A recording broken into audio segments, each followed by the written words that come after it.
ధనాపేక్షలు కానీ భూ సంబంధమైన వాటిలో నీకు సంతృప్తి లేదు కనుక దీన్ని సంపాదించడానికి నీతిని, భక్తిని, అలాగే విశ్వాసమును, ప్రేమను, ఓర్పును, సాత్వికమును సంపాదించడానికి మీరు ప్రయాసపడండి. ఇది ఎంత మనం సంపాదిస్తే అంటే నీతి, భక్తి ఇవన్నీ ఎంతగా సంపాదిస్తే అంత సంతృప్తి వస్తుంది. సంతృప్తిని కోరుకోవాలి. అది ఎక్కడ దొరుకుతుంది? దైవ భక్తిలో దొరుకుతుంది, దేవుని దగ్గర దొరుకుతుంది, లోకంలో దొరకదు.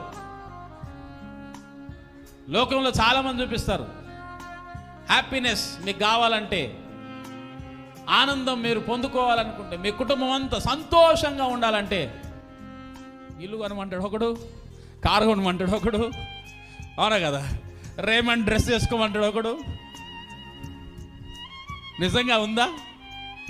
అది ఏది వేసుకున్న క్షణమే అది సంతృప్తి కాదు, అది కేవలం సంతోషం, ఆ క్షణికమైనది. కానీ నిజమైన సంతృప్తి మనం కావాలి.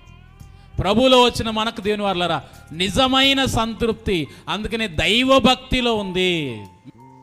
అంటే ఆనాడు కూడా ఇశ్రాయేళ్లకు దేని కొరకు కష్టపడాలో వారికి తెలియక వారు తమ కష్టార్జితాన్ని పాడు చేసుకుంటున్నారు. ఈరోజు కూడా చాలామంది తమ కష్టార్జితములను పాడు చేసుకుంటున్నారండి. అందుకే సంతృప్తి లేనటువంటి కుటుంబ జీవితంలో వారు బ్రతుకుతూ ఉంటారు. ఎందుకంటే ఏదైతే మనకు నిజమైన సంతృప్తినిచ్చేటువంటి ధనం ఉందో, ఈ భూ సంబంధమైన ధనం కాదు సంతృప్తినిచ్చేది.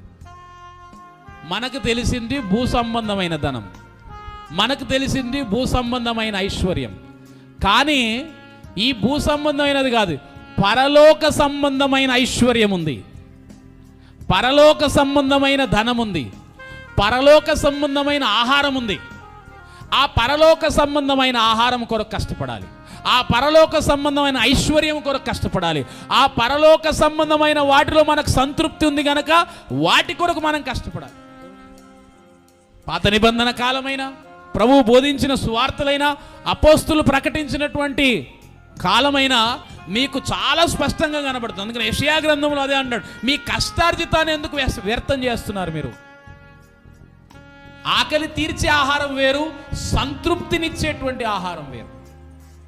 అది ఎంత విలువైన, ఎంత హైలీ పేడ్ చేసినటువంటి డెలిషియస్ ఫుడ్ అయినా, అంటే ఎంత పౌష్టిక ఆహారమైన, రుచికరమైన ఆహారమైన, అది ఆకలి తీర్చడం కొరకే తప్ప సంతృప్తి కొరకు కాదు.